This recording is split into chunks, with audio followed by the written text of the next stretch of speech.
And welcome back to Cottage Talk. I am Russ Goldman. Joining me right now is Emilio Danello in the right-hand corner, and the secret square in the bottom is Max Cohen. This is our post-match show of Fulham's loss to Wolves, our 1-0 loss. But we're going to do a post-match show very differently because we're really not even going to talk about the match. Emilio and I basically did that already right after the match. Enough talking about the match. There are bigger topics that we need to be talking about. We're going to do that on this show. If you're watching live, feel free to share a comment with us. We're going to talk about everything. We're basically going to talk about what is next for Fulham this season and next season and everything that goes with that. We're going to talk about the players, Scott Parker, Tony Khan, Shad Khan. Everything's on the table. If you have a topic for us, feel free to share it with us. But without further ado, let me go to my co-host first. Over to you, Max. I hate to say it. We have to talk about Fulham looking like they're going to go down. I know I called it a few weeks ago. We now have the Newcastle victory, which really now makes it very hard for Fulham. They're 6 points behind now. Just give me your opening thoughts, and then we'll get right into the show. Maybe a bit freeing, the result this morning about Burnley beating Newcastle. We've deluded ourselves for a number of months now, thinking that this average team of middling players with no cutting edge could stay in the top division in world football. I deluded myself. I think both of you probably deluded yourselves for a bit, as we're allowed to as supporters. But probably. But now it's clear. Now it's clear. Yeah. We were never really a Premier League team. We were never set up to succeed this season. It was always going to be difficult. But a number of factors I think fans have a right to be angry about.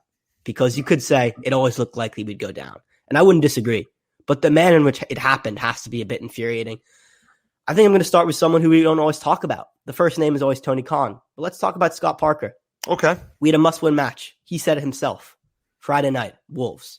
A Wolves team who hadn't won in 5 matches. And it's a 5 at the back. And Madge's on the bench. And it just seems like such a wrong mindset to go into that must-win match. And there has to be questions pointed at the manager because we had a moment after Liverpool when it looked like the trajectory was changing and we lost it.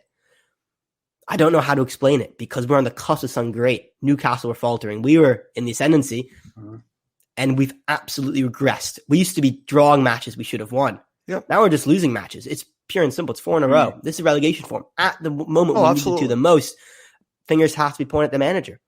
We all know he's a great man motivator, but where was that little bit of motivation when we needed it most? It wasn't there. But also, the players we have are probably not good enough to stay in the Premier League. There's no number 10. Is he getting the most out of these players, Max? I think he did a decent job. He's not getting the most out of them. He's probably getting 75, 80%. Okay. But he's been given a very poor set of tools to work with, and that has to do with the director of football. Well, we'll talk about him. Is not nearly fit to do the job. He's doing 3 jobs at the moment. And I've said it before, it's a spit in the face to Fulham fans that he thinks that he's smarter than us, that he can convince us that one man can do 3 jobs and not care about a Premier League relegation campaign. His actions speak louder than his words. He can say he cares about Fulham. It is a disgrace that he won't dedicate his full attention to us. And I said, Russ, I said he should resign. I believe he should resign. Okay. Once it's official, we're relegated. And who we bring him in, who we bring in after, I don't care. It could be anyone as long as they're 100%. Well, I want a name from you. That's better than what we have now. Okay. Roy Hodgson, Arsene Wenger, I don't know. Okay, very good. All right. Emilio, over to you because, again, our focus is going to be the last 6 matches and what Fulham can do, and it doesn't look bright. It looks very difficult. But just give me your thoughts on what Max just shared and your views. It's been a few days. Well, what do you take out of the match and also what Max just talked about here? Yeah, no different than what I said on Friday. At the end of the day, I thought the lineup was negative. I thought tactically we weren't set up correctly on Friday night. And, we made our substitutions far too late in the game. So what I said, but the season, we played 32 games. You've got 26 points for a reason. You haven't got, you only reflect on the Wolves game, the game before that against Leeds. This is a reflection of 32 games. And, we're there for a reason. I don't like being right, but I said before the season, this will be a long, hard winter. You did say. There's no surprise. I said it before the season started. We haven't got enough goals in this team. And I got crucified by a lot of people who are watching now. But, we didn't address that problem. Going back to Max's problem, Tony Khan, where was our investment in our forwards? We didn't do that. We knew before the season, before ball was kicked, we do not have enough goals in this team. and nothing was done. And the best you can do is bring Josh Manager in right at the death. No disrespect, not the sort of player that we need. He's got a couple of goals and gone missing since then, to be honest. So why are we surprised? I'm not surprised. I'm right. I agree with Matt. I have a right to be disappointed that we're getting relegated, but there's still 6 games. Yep. It's not over until it's mathematically not possible, but let's be realistic. We're there for a reason. We haven't played consistently well for 32 games. I don't buy the fact we started those 4 or 5 games differently would have been in a better position. My gripe is when we were on top during that December to March phase, pre-Manchester City, we didn't win enough games. We won enough plaudits, a lot of good feedback from the from neutrals. We were pushing up the table, but only draws here and draws there. Burnley away, good example. We were on top at that time of the team. We were on a current form, one of the better teams in the division. That's right. We only got a draw, but it was a good draw.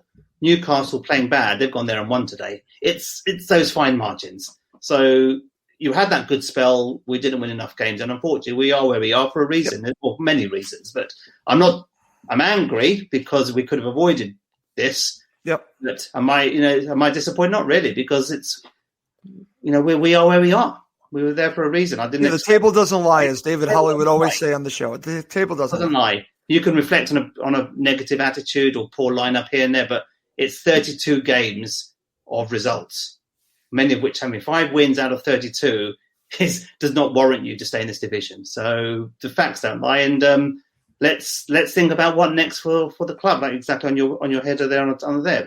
We're going to get relegated, and I said it to you on Friday. Yep. If we keep with the same philosophy of football on the pitch, we keep the same director of football who only looks at it season by season. Yes. Don't expect Fulham to bounce back. That squad of players... There's no long-term plan. That squad of I talked players about it. are not good enough even to get ourselves out of the Championship. A lot of players will go back to their parents' club. The players who've traditionally got us up in previous seasons need to move on. We've got to start rebuilding. Now, that rebuild could be successful in the transfer window, or we may have to be realistic and have a 2 to 3 year plan to get there. Whether Scott Parker at the helm, I don't know. But overall, we're there for a reason. I know Tony Khan's going to get a lot of stick, but I agree with Max. Scott Parker, in some recent games, I don't think has not been gung-ho enough. For better or for worse, we were conservative on Friday, yet we still lost. Right. And listen, that's why everything's on the table here. And I'll even put the owner on the table as well, because everyone has a part to blame for where we are. And the players obviously have a huge part in it as well. And we're going to talk about that in just a bit because, you know how I like to do the blame pie. We're going to do that in just a bit. But before we do that, let's just get to it because there are 6 matches to go. Max, I'll go to you first. And we know where they are. We know that this is unlikely, but there's still an opportunity. So I'm going to put you in the shoes of Scott Parker. What do Fulham need to do in these last 6 matches to survive? What would you do if you were in charge? It's such a tough ask. The team just has to be devoid of confidence, which is the hardest thing to fix. After the Villa match and then after the heartbreak of Wolves, who would want to be a player in that dressing room? I think there's probably one leader in that team, and it's Anderson. And he posts really nice Instagram posts, which is really nice to see sometimes. I saw that. Is it going to make a difference? Can he rally the troops? Doubtful. There needs to be a lot of belief instilled by Parker, and that's such a tall order. What I would say is we have to be more positive. Is there any chance of that happening? I'm so doubtful as well. Parker's had time after time again to start on the front foot, and it's never really come through. I don't think the back 5 is the answer.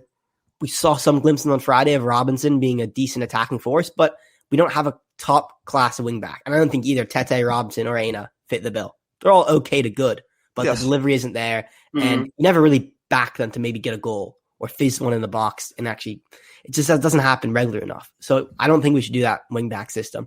Okay. I think Madge and Mitrovic have to start together. That's not rocket science. Again, put your 2 probably best goal scorers on the pitch at the same time.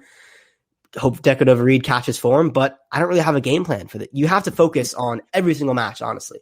I would say just focus on Burnley and Southampton before Newcastle and get wins there, but we can't throw away a Chelsea or an Arsenal or United. But shouldn't the approach be different, Max, especially against the Southamptons and the Burnleys, where we're taking it to them? it shouldn't be so conservative as we saw in the last match. And I think this is where we talk about Parker. We're going to talk about the players as well, trust me. But I just want to focus right now first on these last 6 matches, looking at Parker. And I think he is who he is. But when you have the evidence that you have, and he's willing to change things in the final 20 minutes, why can't he start the match like that, Max? Yeah, no, it is the philosophy in which we play for a draw and hope for a win. But at this point in time, after what Newcastle's done to us more, that actually might give me some perverse hope, is that it's been so screwed up to this point that he now has no choice but to take off the handbrake. Exactly. And be like, well, because at this point, as both of you know, draws do us no favors. Yeah. They do us nothing. He has to go for it. He has to change his mentality. Emilio, I want to go to you because... Wait, can I just say one thing quickly? Because go ahead. I think we all agree that we need to change mentality. Yes. Would it really make a difference? Are there any real goal scorers in this team or playmakers? I mean, I think we could give Ruben Loftus-Cheek the ball for 90 minutes. He wouldn't do anything positive in terms of goal contribution. Well, there are limits to this team that even if it's all well and good to say play the way they play, would it really create chances to score goals? I'm hopeful we would, but there's no guarantee. The team is missing that cutting edge that Newcastle United have, that Burnley have. That team again, we saw this today. I watched it today. I watched St. Maximum and Callum Wilson come on and change the game. And I'm thinking to myself, why don't we see that? Over to you, Emilio. I want your thoughts on what Max just shared, because you and I talked about it, and I said I used this off air, an example of what I saw from Newcastle United, that they have game changers. You said we do too. We just haven't seen it. So I want to get your thoughts on this. At the end of the day, individually, these players, I don't think this team individually as bad as Max is saying. I actually think we've got some better quality. We look at you're judged by the results. And I think if you look at it 2 seasons ago, we've got the same points now as we had 2 seasons ago, albeit we've got 6 games still to play. But individually, we've got players who I think are more team players than the ones we had 2 years ago. But yet, that winning form, we haven't found that winning formula. I think COVID has a lot to answer for. I keep banging on about this. Well, I think it's a factor. Long COVID symptoms, they don't go away overnight. And we had a big outbreak at the club. So the likes of Lookman, who caught it. How about Anguissa, who caught it? These guys, it's speculation, but I'm led to believe they were 2 of the players who had COVID. And their form is not the same as it was pre-Christmas. Even when we went through that spell when we were drawing matches, should have won more matches and been dominating teams, they weren't the same players they were pre-Christmas. So something's not quite right. And, this is the way Scott Parker plays his football. Last season, we sort of limped along. I think we underachieved last season, albeit we got promoted, but we should have got automatic promotion rather than through the playoffs with that squad of players, and we didn't. So we were fortunate to some extent going through the playoffs, and we got through. And at the end of the day, Lookman's not a bad player, but we're too predictable at times. We're not getting the ball into the box often. Friday night, Anguissa, lone player, got forward. There was no one to pass the ball in the box. Where was Mitrovic? Is that the players or is that tactics? And in the day, that's the question.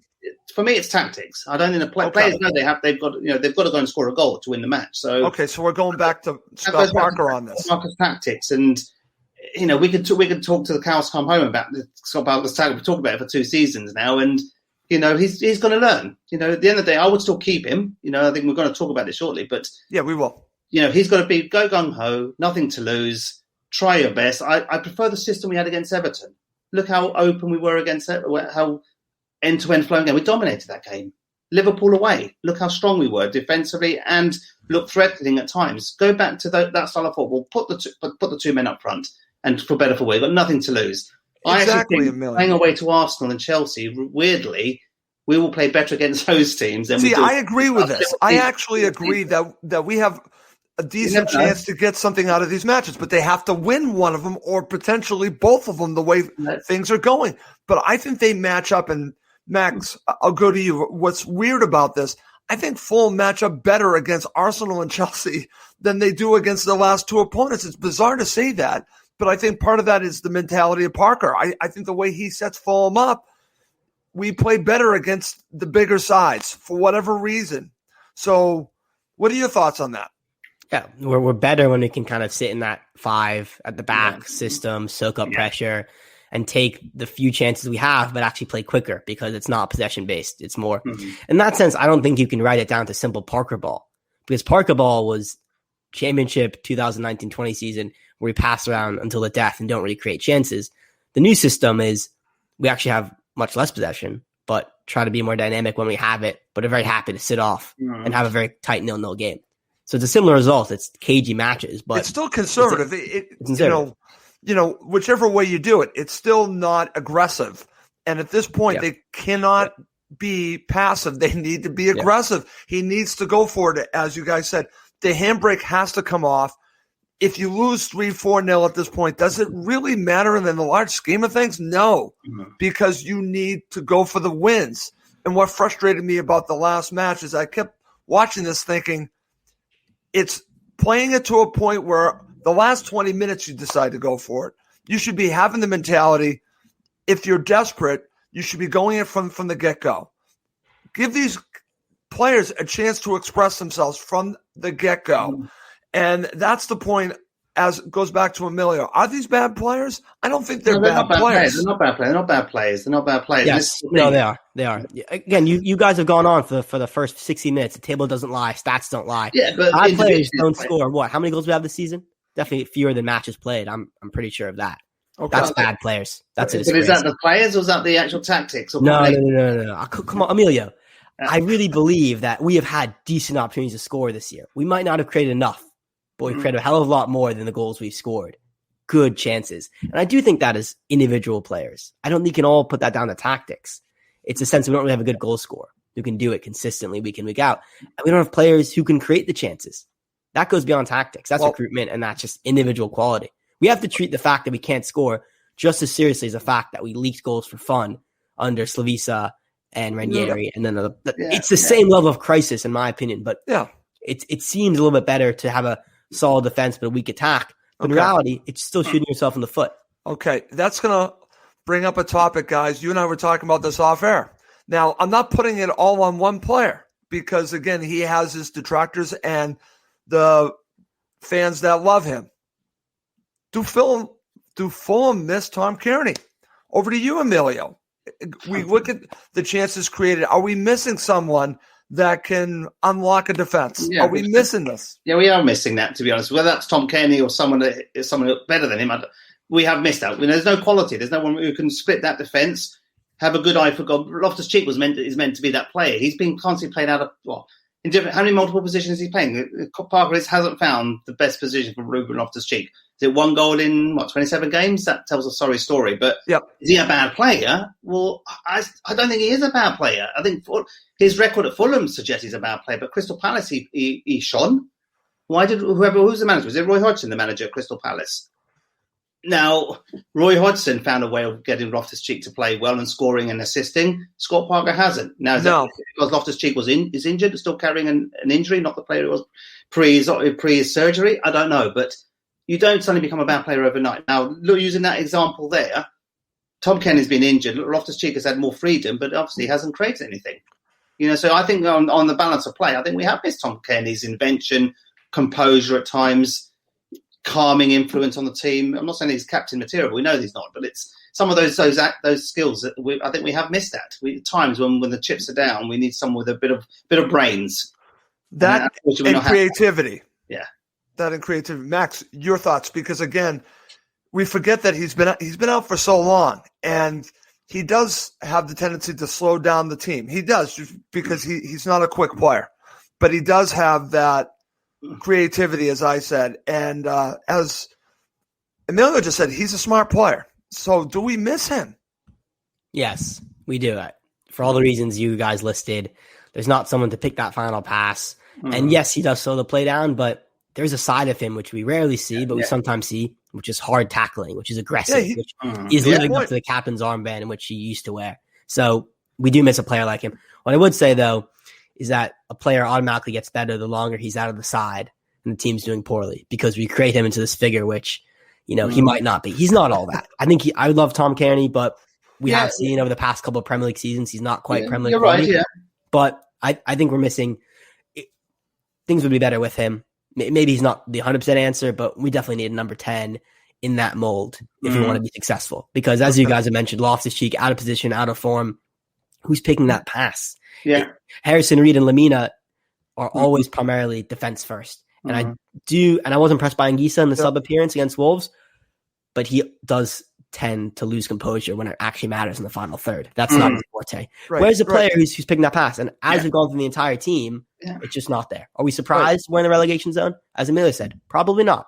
Probably not. Right. I do want to mention one thing, and you can actually go on the Facebook group for Gordon Davis. It's a great Facebook group. And Gordon actually had a very interesting comment that I want to share with you guys. Again, I don't have it right up, so I'm paraphrasing a little bit. But he talked about our tactics.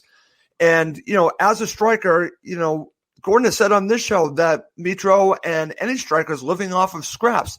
So you have to ask yourself, why are they living off of scraps?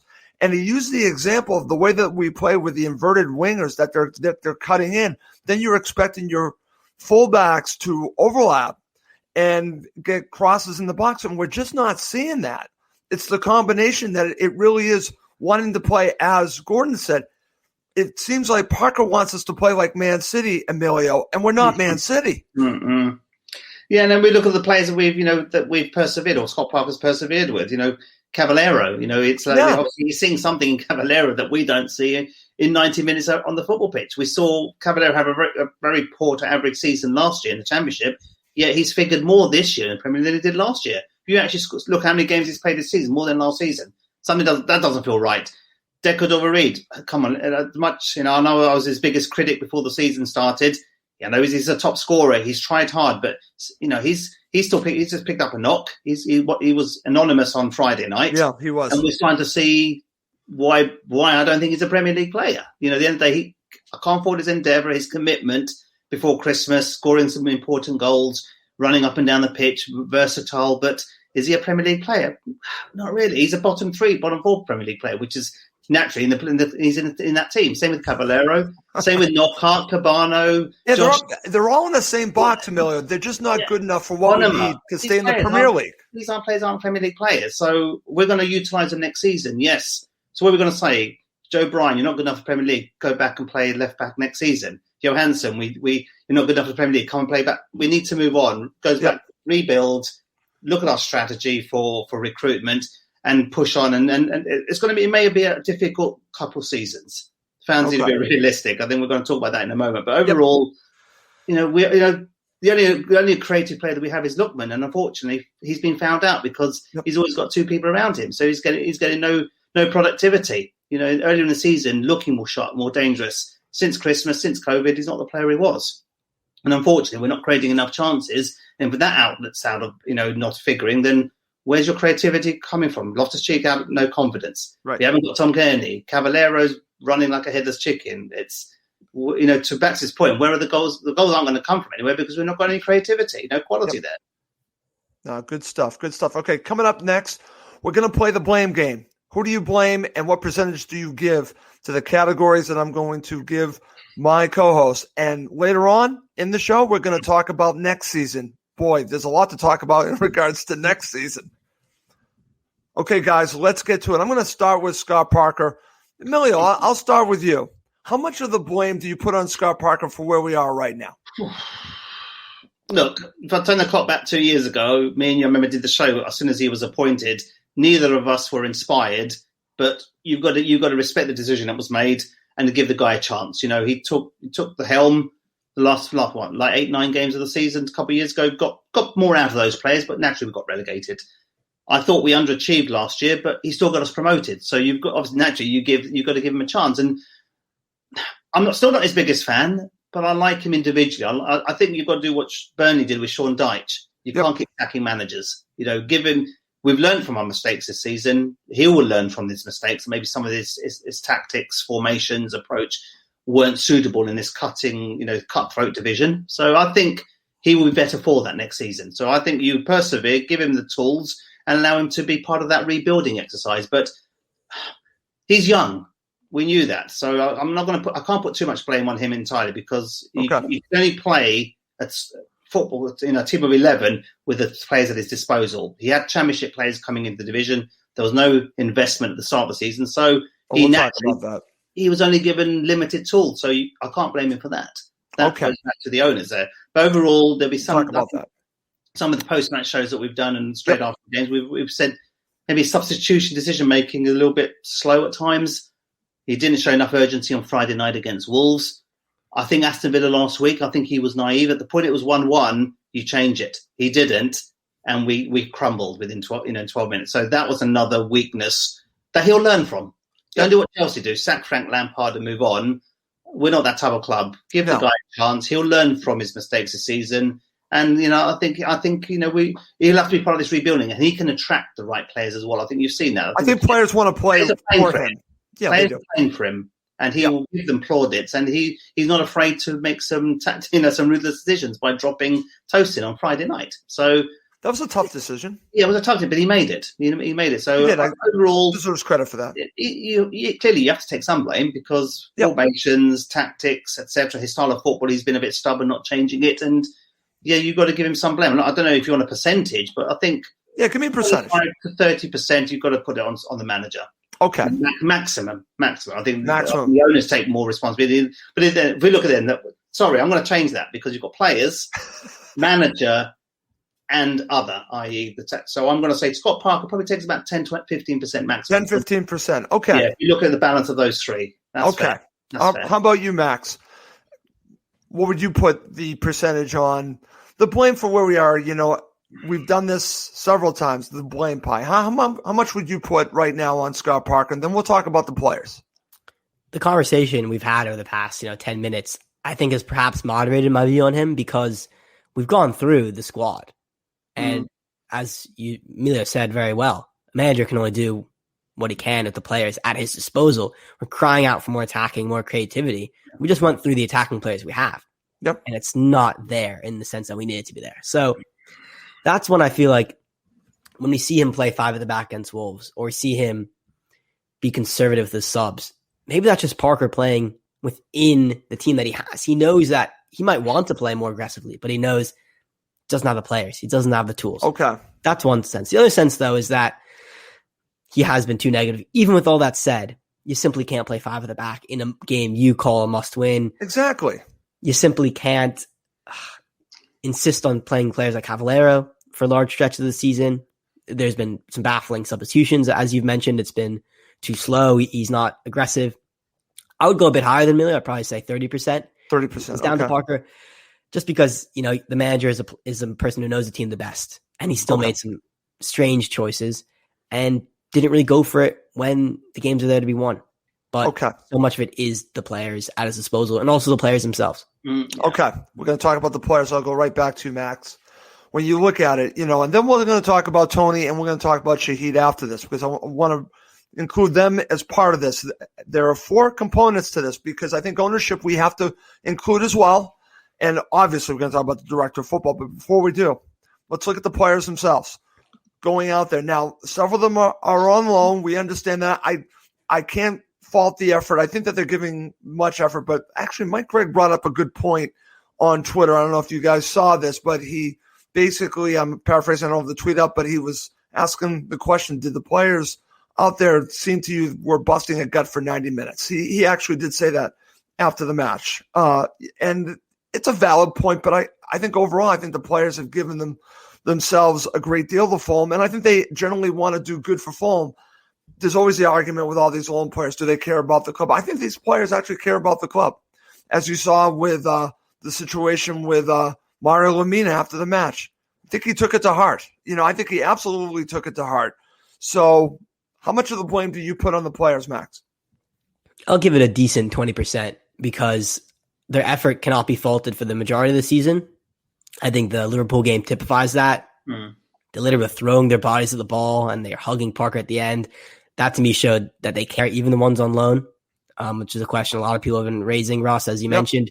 I think the loan players, again, the vast majority of them have played for the badge. Look at Areola. This is someone who probably sees himself as above Fulham. We haven't seen really that at all this season. He's played completely for the club and has been superb in his effort and stayed this many times. So if someone who's playing in the Champions League for PSG and Real Madrid can then take a step down to relegation dogfight and still continue that very high level of quality, that says it all for me. But, for every Areola, there's a Loftus-Cheek. There's a Mitrovic. There's, a number of players have to single out Tosin in the past couple weeks. Players who just seem to make inexplicable mistakes or seem to switch off or seem to be anonymous. Cavallero as well. And just not having a creative engine in that team. So I'd say a good 20% is on the players, because there are times when you felt there were chances squandered. There were matches when we went missing the lead second half, the last 50 minutes at Villa. And for me, a manager can only do so much when the players just kind of let the match pass them by and no one stands up. So I think 20% is fair. Okay, I'm going to share this comment. Wrong comment. Thank you very much, Ralph. But again, I want to go to this comment from my friend Tony Gold, because this actually stands out to me. There's a reason why these players are loan players. There's a reason why their clubs let them out on loan. It's a good point, Emilio. What are your thoughts about that? Because again, we brought in all these players on loan, but you also have to ask yourself, why were they available on loan?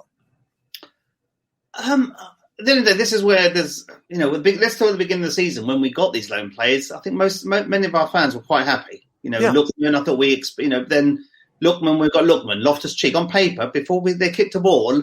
How many of the people who are commenting now were disappointed with those loan signs? I'll be just if there's people two-faced here, then please shout it out. But as far as I'm concerned, most of us were comfortable with actually Anderson, Areola, Loftus-Cheek, Lookman. These are players actually said, "Blimey, they want to prove themselves in the Premier League." This was a platform for them to prove themselves in the Premier League, and as presumably Tony Khan negotiated some clauses that if we did survive, then he had first refusal to buy them. So overall, I slightly disagree with that comment. They're not loan players for a reason. They've obviously wanted to pursue a career at the top level. The Premier League is a bigger league than the Bundesliga, arguably speaking, and to the Dutch league and the French league. So for them, it's an opportunity to prove yourself in the top league, either sign permanently for Fulham to stay up, or it gives them a springboard to go to a bigger club in the Premier League. So I slightly disagree with that comment, but overall, I think the issue is we've had too many loan players. That's the problem, and trying to gel them together.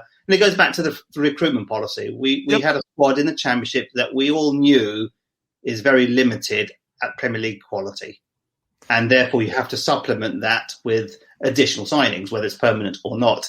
And the problem is when you start to suddenly buy a new squad of players, mixture between loan, it takes a good manager to bring those players together and find a winning formula. Scott Parker hasn't had that ability to do that. Now that's partly his fault, partly the players, and maybe Tony Khan not reinforcing in key areas. But overall, I disagree with that comment to some extent. And the issue there is our recruitment. It goes back to recruitment policy. 2 years ago, spend 100 million didn't work. This year's gone the other way around. It hasn't worked either. So 2 relegations in Tony Khan since you've been director of football. And that's a fantastic statistic to have. Well, again, there's a reason why I put up this graphic about thoughts on Loan United. And again, I want to give Mike Gregg, our co-host, and also on the Fofcast, he's a co-host there as well. He actually has been tweeting out, calling this Loan United, and I agree with that. Max, what are your thoughts about this? Because again, Emilio brings up an interesting thought on all the loans, and Tony Gold actually posed the question, but these players were made available from their parent clubs for a reason. What are your thoughts about all these players on loan? So just so I'm getting this correct, is Mike's issue with Loan United that we have too many loan players, or that the loan players are not made permanent? Because on one respect, I don't understand it at all. Is the question, would you rather have Anderson on loan or not have him at all? Of course not. These players have been massive parts of this team, and I think we needed a massive overhaul. I can't speak for Mike, but is it because it's too many? I mean, that's just naive, and I think Mike should know a lot better than that, because this team, when we got promoted after the Brentford match, was nowhere near Premier League quality. Well, we knew that. I agree with Tony Khan doing everything he could to make this team, as competitive as possible in a short amount of time. And that means loans, realistically. We have to be realistic here. Would we ever got Anderson on a permanent, Areola on a permanent, Lookman? No chance. And yes, some of the loans were hit and miss. Loftus-Cheek being the big example of a failure. There have been some hits. There have been a lot of hits. I mean, Aina, I think, has been very dependable. Lamina, I think, has surprised a lot of people in how much he cares and his, match-winning potential in a couple of games. If you're looking at this team, I almost would say bring on more loans. Where is the lone striker? Where is the lone creative fielder in addition? Give me more loans, because, yes, it is a short-term investment. But I agree with what Tony's objective was, which was I think there's a reason why we had to go this way. Right. it's funny because when we talk about Loan United, and I did put up that graphic, and we're going to talk about Tony now, and I definitely want your thoughts on how much do we blame him. The one thing that I do want to say about the loans is it goes back, guys, because I want to talk about Tony now, and I'll put this up because obviously everyone is talking about Tony, and we need to talk about Tony and put him into perspective, the job he's done. Because for me, and I'll speak on my thoughts on Tony, he blew it 2 seasons ago. This goes back to everything that's happening now comes all the way around to this season. He spent £100 million 2 seasons ago, which I believe has forced him to do this Loan United now because the money, again, it was aggressive, but it turned out to be not spent wisely, and we're paying for it now.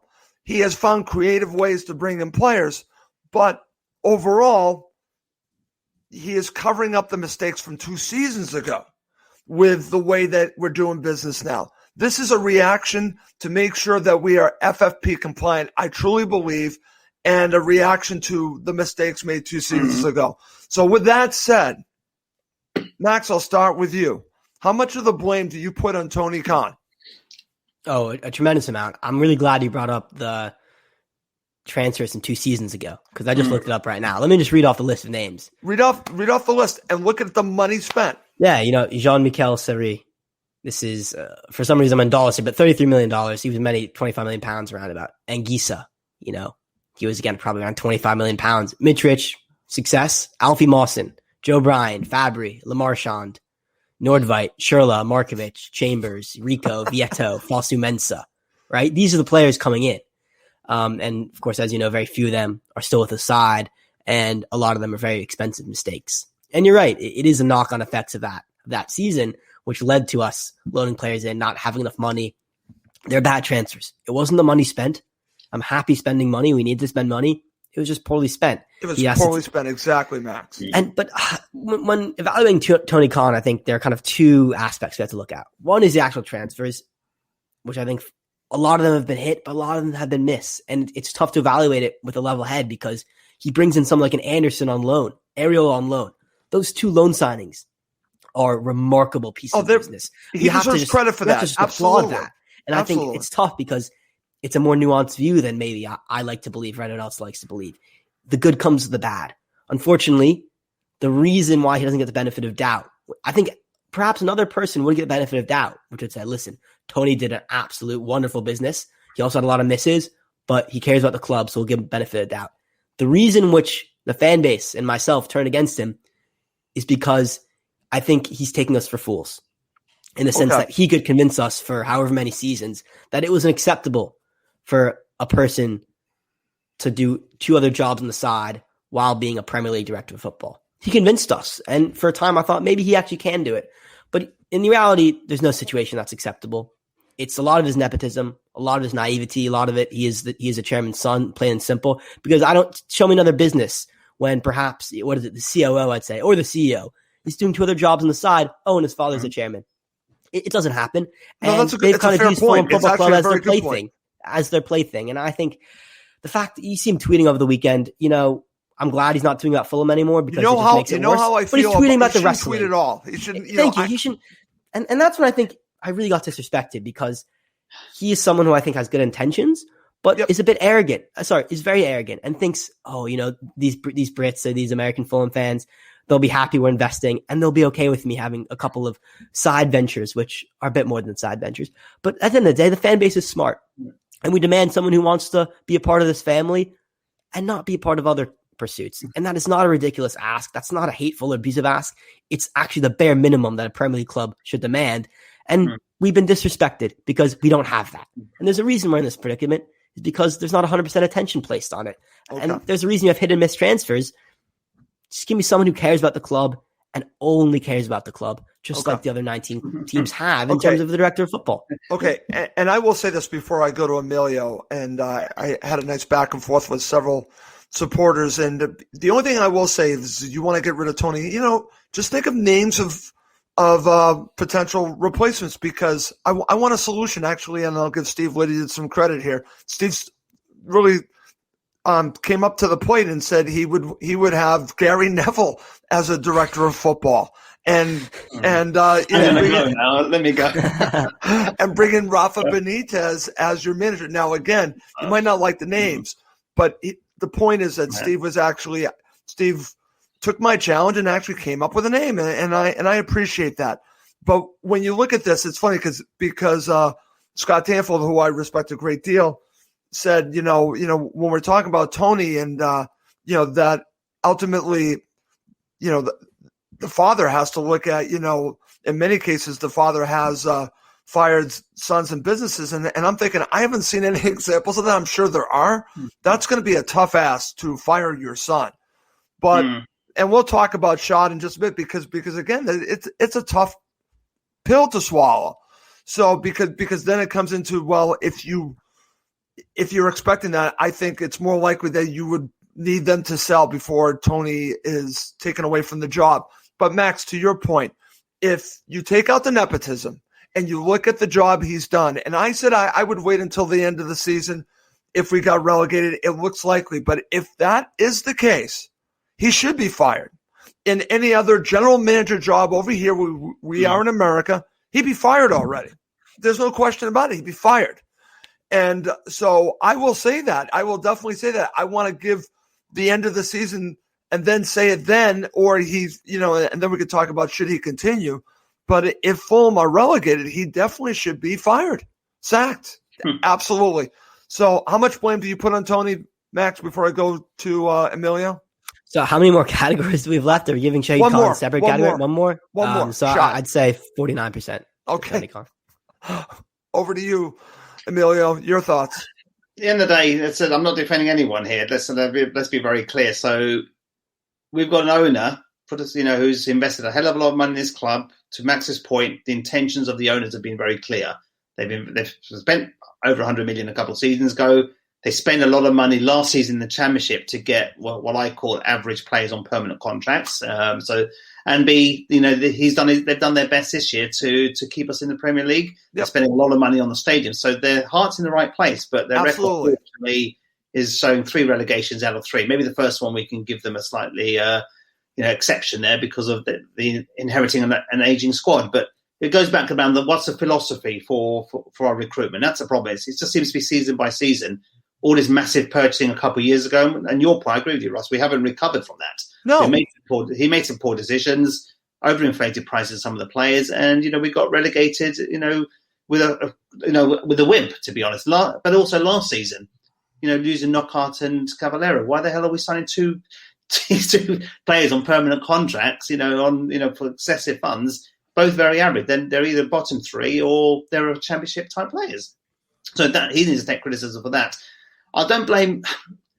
If I look at this season alone, He's done his best. He's trying to recover the financial situation. He's got us some very good loan players who, on the whole, you would have expected to perform well. But some people are flattered to see that we've talked about on this show already. But overall, the key is, we knew we were lacking goals. He sorted out the defence, and our defensive record much better than it was 2 seasons ago. And it's not a defence of a bottom 3 team. But clearly, we've got the worst, I think, offensive rate, scoring rate in the division. Yep. Who do you have to blame for that? You can't blame Parker for that. You've got to blame the owners. There hasn't been any investment there. So overall, I'm putting about 50% of my blame to Tony Khan because I'm not judging him this season. I'm judging him more holistically as a package. As a whole. Yeah. As a whole, you have to look at it as a whole. The strategy for recruitment is season by season. I said on the show. It's not long term, Emilio. We've talked. You and I have talked about this. This is what has angered me.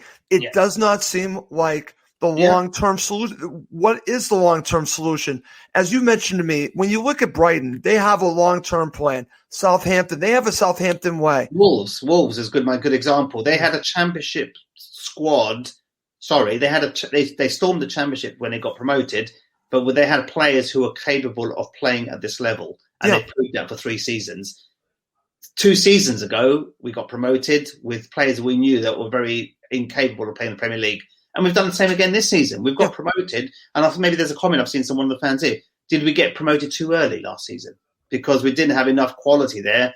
Scott Parker can only play the Championship players for the first 3 or 4 games of the season. Look, we failed miserably. Hence, there was more urgency from Tony Khan to sort out some of these loan signings to give us more opportunities in the division. So for me, there's no plan here. It's very much, let's see what we can do to stay up, hope we stay up, and then we worry about building from there. And unfortunately, he's done that twice, and he's failed twice. But let's be very clear, we've still got 6 games left. So we do. And that's why I'm going to give you both scenarios for next season. Yeah. What if Fulham stay up, and what if they go down? But if they go down, I worry about that squad. That squad we've got underperformed last season championship players, yet we scraped through the playoff final. These players are now a season older, and I worry. I worry for us unless Tony Khan's got a strategy to recruit a squad that could get promoted with the right manager, whether it's Park or not, and give ourselves the best chance to stay in the Premier League. Otherwise, you're going to do what Norwich do, yo-yo club. Right. And that's a good point. And back over to you, Max. What are your thoughts on all this? And where do you fall on Fulham? Because when you look at them, where is the long-term plan? I don't think that they actually have one. And here's my question to you. I just mentioned there is a Southampton way. There absolutely is. Is there a Fulham way? I don't think there is. I don't think that from the top to the bottom, what is the structure of Fulham Football Club that this is who we are? I don't see it. I see it with other clubs. I don't see it with us. Yeah. There's been no long-term plan because it's always been stay in the Premier League for at least more than one season, and then we can do the long-term plan. So much has been put on us staying and surviving in this top flight, which you haven't But maybe done. That's the problem, Max. No, that's the issue. And I think I can see the merits to it in the sense that, okay, get a foothold in the Premier League and now we can plan long. But we have to spend unsustainably just to stay in this hard division. And it just hasn't worked out. It's difficult to do. I know. In many ways, we were dealt a tough hand, to be honest, with the short off season, the COVID financial crisis. Listen, that's all fair. And going up through the playoffs. It was a tough hand. And at that point, Russ, you can't even have a long-term plan because everything has to be, okay, we're going to start against Arsenal with the likes of Hector and Adoy and Ream and Onuma, but we need new players in quickly. It was a very difficult situation. That being said, we leave our business late. You're right. There's not really time to have a long time horizon. It's all, let's focus on this one season. Yep. And you know what that is, guys? It's called the Yo-Yo Club. And that's who we are right now. That's we are exactly the what it's quintessential called. Yo-Yo Club.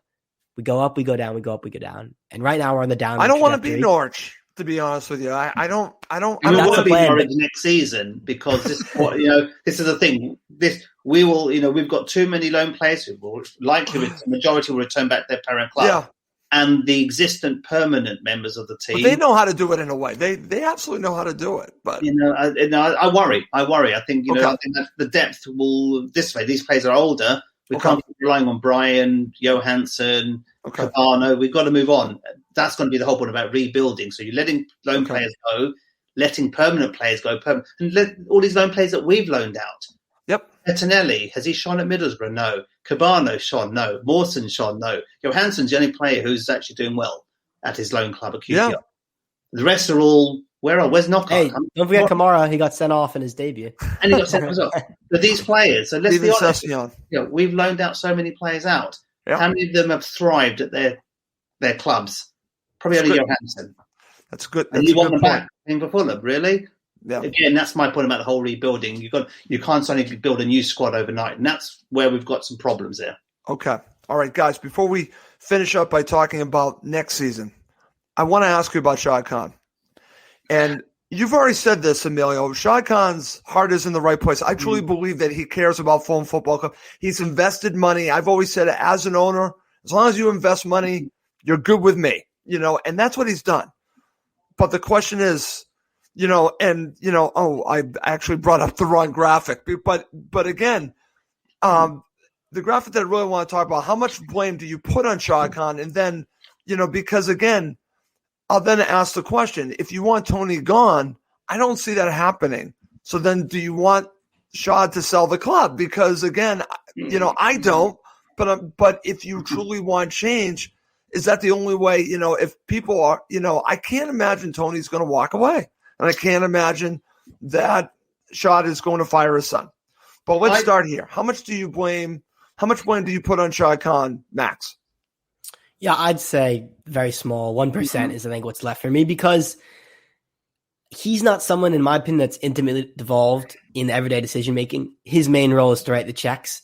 Yep. And you want an owner who, number one, writes the checks, but That's number right. two, kind of understands the culture of the club. And I think Shahid Khan in his program notes, most notably, seems to get what makes Fulham tick. He absolutely and he's does. always seemed to me a very good steward of the club, evidenced by the Riverside Stand redevelopment, Yeah. which I think is his crowning achievement. The one situation where I've criticized Shahid in the past is the manager sackings, because I do believe that's where he has the biggest role in Fulham's day-to-day operations. Yep. And I think he was perhaps too quick to pull the trigger in past Premier League seasons. I respect they stayed with Parker. Yeah. Well, no, not that. I was more thinking about, Magat and Roy Mulanstein. Really? Okay. I think we all know Jukanovic shouldn't, whatever. Okay. We'll not relitigate the Jukanovic decision. Okay. But in essence here, I think he's been patient this season. And I think we want to talk about a long-term plan. You guys might not like this. I really believe the long-term plan for the Cons is build around Scott Parker.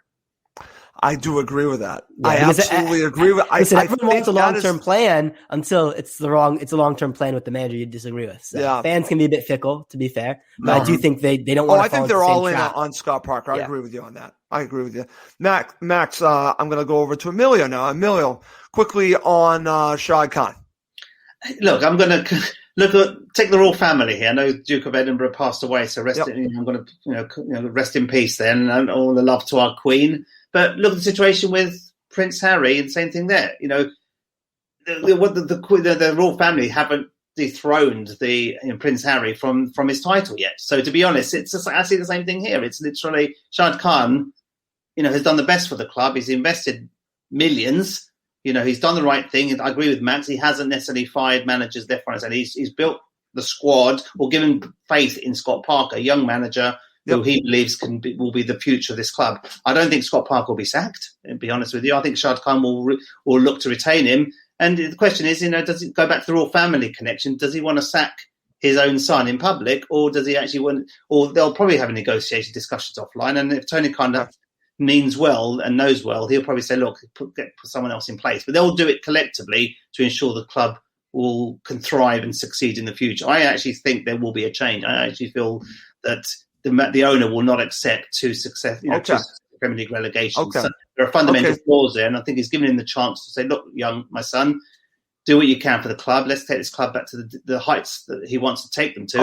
Okay. So you can see him doing that. I think so. I think behind closed doors something will happen, and I suspect there will be a change. Okay. There's only so far you can carry on running multiple businesses and hope that each of them succeed and give the test. So I think there will be a change. Okay. And this is one step too far. When you've spent millions on the club, you've extended the stadium, and now you're going realistically back in the Championship. That's the owner will not be happy about that. So I actually think there will be a change, and it will be for the best interest of Fulham. And knowing Shahid Khan, he will do what's right for the club. But I'm worried that he may throw in the towel and say, "Look, I'm going to sell my club," and this is where mind what we wish for, because I think I'm going to ask you this question. Yeah. And I'm glad we're talking about this, and then obviously we'll finish up with next season. But would you want him to sell the club, Emilio? No, absolutely not. And overall, he's put his money where his mouth is. He spent money on the club, and the only reason why I wanted to bring this up is that I don't think that he will fire his son. I think the only way that you're going to get that is if he sold it. You seem to differ on that. But the bigger question is, do you want Shahid Khan as your owner? It sounds like you do. I do, yes. At the end of the day, he's proven 3 relegations, obviously not a great statistic there, but he's continued to invest funds in the club. He's given Tony Khan over 100 million of his money to invest 2 seasons ago. Obviously, they're getting parachute payments, so there's obviously a lot of revenue coming into the club, but our financial accounts don't look particularly promising at the moment. So this goes back. He needs to find a way of recouping his funds. So expect to see some sales over the summer to recoup some of that deficit. But we need someone. This guy's wealthy. His heart's in the right place. He's invested in the club. The stadium's going to be available soon for 30,000 capacity. So let's rebuild, and hopefully rebuild with someone else underneath him who can invest correctly with the right players. Whether Scott Parker's the right man for the job, I think we probably need a further discussion around that. I think you've got to give these young managers a chance. You can't keep firing people left, right, and centre. As much as I don't always appreciate what Scott Parker has done for the club in terms of his style of football, he's young. I think you've got to give him a chance. Do what Burnley did with Deitch. They persevered and he got promoted first season Yep. back. Now they've been how many years back in the Premier League? Yep. 5 seasons. So it's if you have faith, and I think we can. But I think it will be a rocky couple seasons. That's my only concern. I think we will struggle next year. Okay. I'm just going to share this, Max, before I go to you because I find this fascinating because we're talking about director of football. What do you think about this, Max? Would you have Roy back as director of football and Ray Lewington as first team coach and take down Matt Wells and Stuart Gray just to coaching roles? Very interesting stuff. What are your thoughts about bringing Roy back and these suggestions from Ben Lawrence? It's interesting. I don't know if it's the most future forward suggestion, No. but Roy Hodgson is keeping Palace in the Premier League, but I don't think the supporters are too happy with his they're not. old school style. I'm assuming he means Lewington as like first team coach, not as manager, but as an assistant to Scott Parker.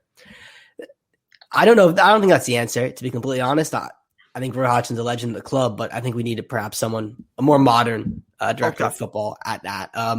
But I would not have Shahid Khan sell the club to that past point. I think he's a great owner. The problems we have now, I think, are quite serious, and Milo's right. It will be a tough couple of years, but let's be very fortunate we're not a team that looks like it might go, into bankruptcy or administration that we've seen countless other teams in the football league go through, Sunderland or even Villa a couple seasons ago. Yeah, you don't want to be one of these teams. We have not an absent director of football, but a wandering director of football, but we do have a very sustainable owner, and I think we must be cognizant of the issues we have. I think there's severe issues, but they're not existential to the future of the club.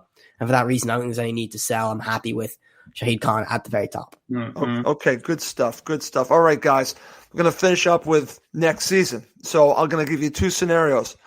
Millie, I'll start with you. What if Fulham stay up? What do they do? Let's be optimistic because I am an optimistic person, even though I don't see this happening. No, you're not, Russ. You can't say optimistic anymore after what happened against Leeds. You said we'd go down. Embrace it. Embrace the pessimism. Embrace the pessimism. Because you'll be right. You'll be possible, but correct. Anything's possible. Mathematically, it's still possible. So if we do stay up, then I've gone to the dark side. Okay, go Emilio. Sorry. It's look at Aston Villa. That was what Tony Khan was, using that as a bench. Yeah. Aston Villa stayed up with a scruff of their neck last season. Yeah, they did. And look, they've invested wisely. They've made some prudent signings. Look, Ollie Watkins. I think we're all having a discussion pre-season. Should we not? 30 million was a bit too much money. In hindsight, maybe we should have spent 30 million on someone of his caliber. Look, Villa are getting the rewards of that. He's got into the England recognition now as well in England squad. So clearly, that was maybe an opportunity we missed. But I do remember the conversation. 30 million was too much for him. I do remember having that. But so if Fulham do stay up, then we push on. You look to transition some of these players to permanent. So Areola, Anderson, potentially, some of these players who've got options to buy on permanent contracts will probably sign. And then we push on and reinforce in other areas. So the future would be brighter if we do stay up, and then we manage to retain some of these loan players who have performed. But how realistic is it? Probably about 10% of me saying, it's still possible mathematically. It's not the end of the world. Go to Arsenal, surprise everybody. Then Brighton are going to be looking over their shoulders again. But it's looking unlikely. So it's maybe a moot point. But if we do stay up, I think we can do what Aston Villa did. Invest wisely, and that's what Tony Khan is looking to do. And then we might see Tony Khan still stay in this role. So that's the key thing now. You're going to stay up. He's going to stay in the role and say, look, my job, I've got the gold medal, and I've done what I was asked to do. Okay, very good. Max, I'm going to change my name to Anakin Goldman, by the way. Okay. What if Fulham stay up for you? It'll be a great May. That's all I can say. I won't believe it, but that'll be a miracle. If we do stay up, I really think the next season will be a lot easier than this season. I like Emilio's Aston Villa. Yeah. Just by the token of, that we kind of had a 4-match opposite of a head start. We only really started playing 4 matches into the season, given the late transfers. Imagine starting a 38 match season actually at the starting line. I think we'll actually be a lot more comfortable because with those fine margins of relegation survival, that makes a little difference. Those 12 points on offer that we just kind of threw away. So I do think we'll keep a lot of loan players. I think we could maybe convince some of the loan stars, maybe Anderson, maybe Areola, who knows, to stay just because of building a team which could be competitive in the top 10 of the Premier League. because I do think we possess some quality, but when you're playing in a relegation campaign, so often the nerves take over and players can't really express themselves. So I would be quite optimistic about a more sustainable future if we stayed up. Okay, very but this good. This is all very. I have convinced myself it won't happen, so it's funny to be talking about this now, Ross. Like, okay, well, we're following that up with this, Max. What if Fulham go down? Okay, what do they do? And to follow that up, I'm going to ask you this question. Okay, what if Fulham go down? And also, should Fulham sack Tony Khan if they go down? So twofold. Yeah, I think there's a good solution that was found in the comments. I forgot who said it, but someone suggested we don't frame it as a sacking. We just transition him to another role at the club because let's be very clear here. I think Tony Khan has a role to play at Fulham. I don't think that role is in making sure he oversees every single transfer, but you have to give him credit. He's a very smart person. He's a fantastic promoter. I think he probably has a very good sense of humor from what I've seen of the wrestling things. People seem to like him. He's a young Vince McMahon. Okay, I'll give him that. I don't see the appeal of the wrestling, but a lot of people do. And I have to recognize that he seems to be a popular figure. Put him in marketing, put him in some other sort of promotion. Maybe he's part of a delegation which convinces players to sign for Fulham. He says, look how fun London can be as a young professional. Yep. I don't know what it is. All I know is he doesn't have a role in the player acquisition process, but it shouldn't be framed as a sacking. He should be moved on to a different part of the team. I think he cares about Fulham Football Club. I don't care what anyone says. He cares about Fulham. It's just that not enough to give up his other endeavors, but he cares. Yes. Well, to be honest with you, I think that's the crux of the problem. I think Tony has put too much on his plate, even though I think he truly believes he can do all three. I think that he's taken on too much, and I think, unfortunately, sometimes you just got to do one thing and thrive in one thing, but he has decided to do three. So, but I do think his heart is in the right place. But I think that, again, I think he's a promoter at heart, so maybe switch his position. I do like your suggestion there, Max. Okay. Emilio, you're going to have final word on this. What if Fulham go down, and also, do you sack Tony Khan, or do you do the transition that has been suggested here?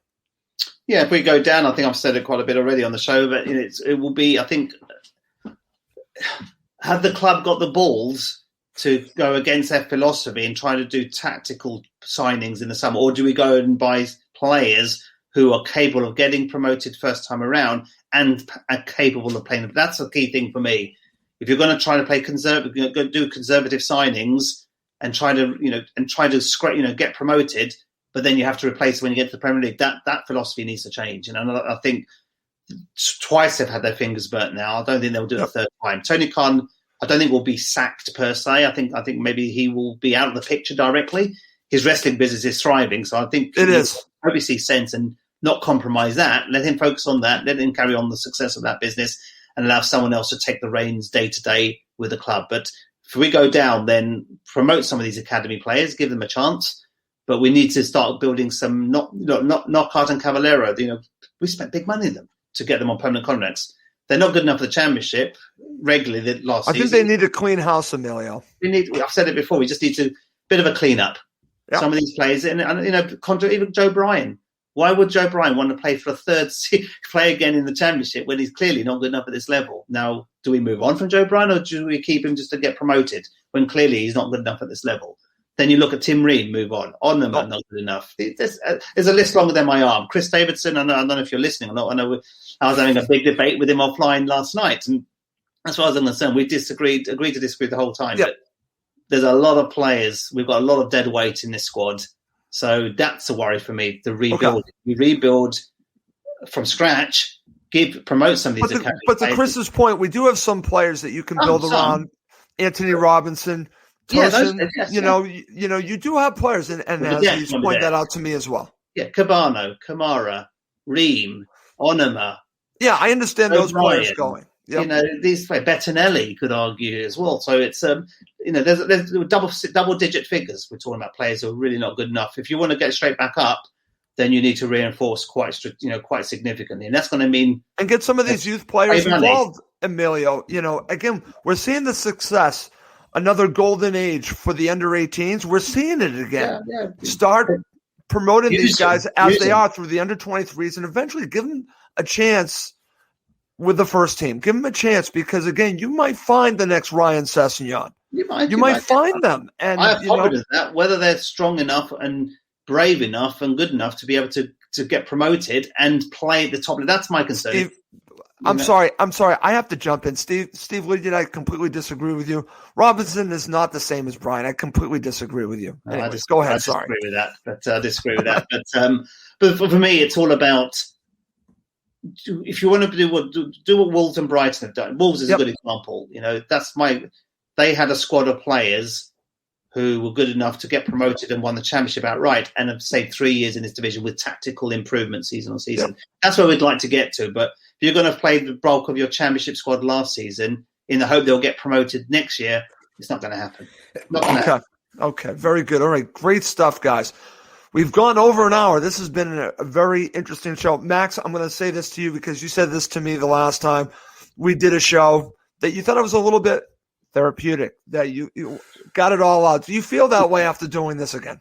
A bit. It's always good to have a lively discussion on a Sunday morning. I'm glad to have so many fans tuning in the comments. It makes it feel better.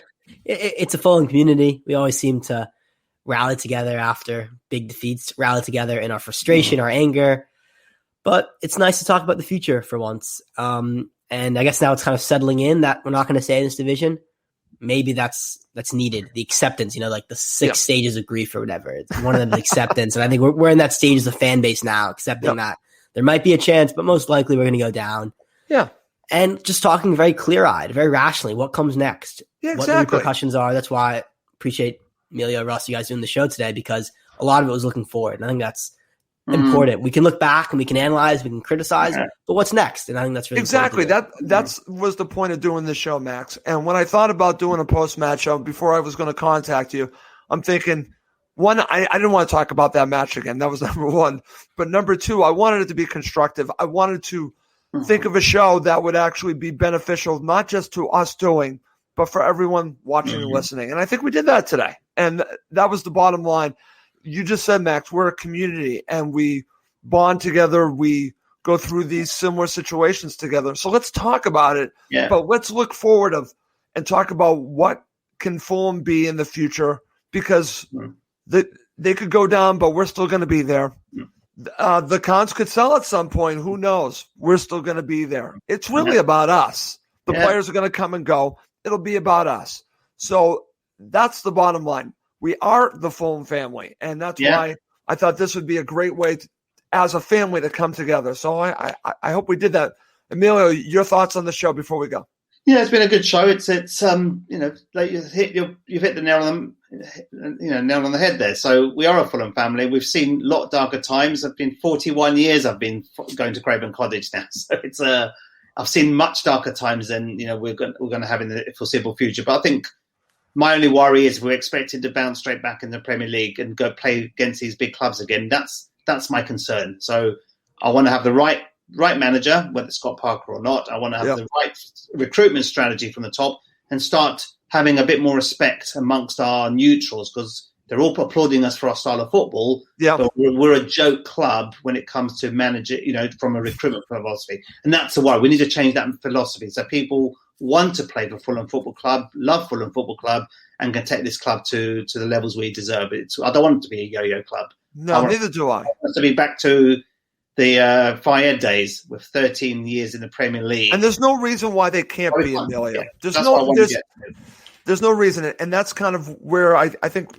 I don't mean to speak for you, Max, but I think you probably feel the same way, that we just want Fulham where they belong, comfortably in the Premier League. And right now it doesn't look like that, but that's okay, because I truly believe they will get there someday. But we're going to keep talking about it because we want them to be there. And I just wanted to share this comment from Steve. Steve, thank you.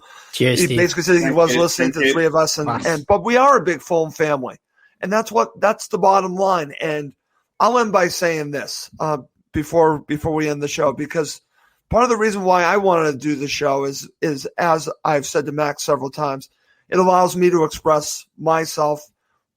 And I don't get a chance to do that on a daily basis, talking Fulham where I live. I just don't. So this show allows me to do that with friends, Emilio, Max, Giannis, everyone that does the show is a friend. And I'm allowed to do that on Cottage Talk. And I can't thank everyone enough for watching and listening. Keep us going. And just want to thank everyone, because in the darkest times of Fulham, We're still here, as I said before. We're still here. We're not going anywhere. We're not going anywhere because we're a Fulham family, and I'll end my final thoughts on that. Okay. Well, that's going to do it for this episode of Cottage Talk. For Max Cohen and Emilio Danello, I'm Russ Coleman. Thank you as always for watching and listening to Cottage Talk.